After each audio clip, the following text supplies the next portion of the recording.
నమస్తే అండి. చంద్రబాబు గారి నిర్ణయాన్ని కొన్ని విషయాల్లో పార్టీలకు అతీతంగా మెచ్చుకోవాల్సిందే.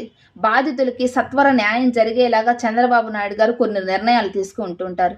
ఆడపిల్లల విషయంలో ఎవరైతే దుర్మార్గంగా వ్యవహరిస్తారో వారిని కఠినంగా శిక్షించగలుగుతున్నారు.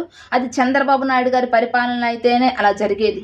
బాధితులకి సత్వర న్యాయం జరిగేలాగా చేస్తున్నారు. ఎవరైతే తప్పు చేస్తున్నారో వారికి త్వరగా గిల్ట్ ఫీల్ అయ్యే విధంగా వారి మీద ప్రెజర్ తీసుకురావడంలో మాత్రం చంద్రబాబు నాయుడు గారి ప్రభుత్వము భేష్ అనే చెప్పుకోవాలి. నిజం చెప్పాలంటే ప్రతిసారి చంద్రబాబు నాయుడు గారు చెప్తూ ఉంటారు. ఎవరైతే ఆడపిల్లల విషయంలో దుర్మార్గంగా ప్రవర్తిస్తారో వాళ్ళని నేను కఠినంగా శిక్షిస్తాను, వాళ్ళ గుండెల్లో నిద్రపోతానని చెప్పేసి మాట్లాడుతూ ఉంటారు. నిజంగా ఆ మాటల్ని ఈరోజు రియాలిటీలో చేసి చూపించారు. అన్నమయ్య జిల్లా మదనపల్లెలో 7 సంవత్సరాల ఒక అమ్మాయిని కులవర్ధన అనే ఒక అతను అత్యాచారం చేసి ఆ అమ్మాయిని చంపేసిన విషయం రాష్ట్ర వ్యాప్తంగా కలకలం రేపింది. ఇమ్మీడియట్‌గా పోలీసులు ఒక్క రోజులోనే రెస్పాండ్ అయ్యి అతన్ని అరెస్ట్ చేయబోగా అతను ఆ పోలీసుల నుంచి తప్పించుకొని చెరువులో దూకి తనంతట తానే చనిపోయిన విషయం ఈరోజు బయటకు తెలిసింది. నిజంగా తప్పు చేసిన వారి మీద ప్రభుత్వం ప్రెజర్ తీసుకురాగలుగుతుంది. వాళ్ళు ఆ గిల్ట్ ఫీలింగ్ తట్టుకోలేక ఇమ్మీడియట్‌గా ఏదో ఒకటి చేసుకొని చనిపోతున్నారు.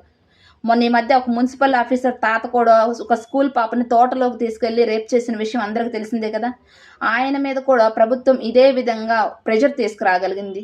నిజం చెప్పాలి అంటే ప్రజలు నిజంగా రెస్పాండ్ అవ్వగలుగుతున్నారు. ప్రభుత్వం కూడా ఇమ్మీడియట్‌గా ఆ తప్పు చేసిన వారి మీద ప్రెజర్ తీసుకొచ్చి వాళ్ళంతట వాళ్ళు చనిపోయే విధంగా చేయగలుగుతుంది. ఈ విషయంలో ప్రభుత్వాన్ని కొంతమంది నెగెటివ్‌గా చూస్తున్నారు. అంత ఇమ్మీడియేట్‌గా సత్వర న్యాయం అవసరమా బాధితులకి? వాళ్ళు చనిపోతున్నారు అని చెప్పేసి కొంతమంది మాట్లాడుతున్నారు.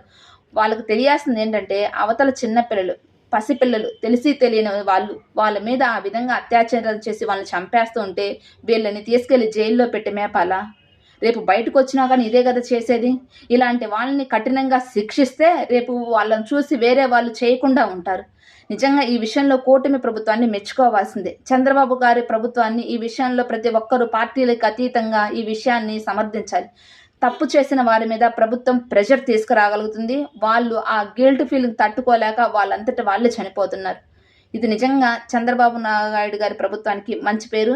ముఖ్యంగా ఇలాంటి సంఘటనలు జరిగేది చంద్రబాబు నాయుడు గారు అధికారంలో ఉన్నప్పుడే. బాధితులకి సత్వర న్యాయం చేయగలుగుతారు చంద్రబాబు నాయుడు గారు. ఇదివరకు వరంగల్‌లో కూడా 2002లో అనుకుంటా ఒక అమ్మాయి మీద యాసిడ్ పోస్తే ఆ అబ్బాయి కూడా ఇదే విధంగా ఇమ్మీడియేట్‌గా చనిపోయిన విషయం అప్పుడు రాష్ట్ర వ్యాప్తంగా కలకలం రేపింది.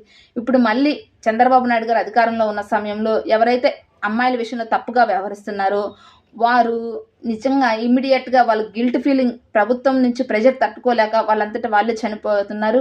ఇది నిజంగా చంద్రబాబు నాయుడు గారికి మంచి పేరనే చెప్పుకోవాలి. ఇదివరకు పాలనలో మాత్రం ఇలాంటివి ఎప్పుడూ జరగలేదు.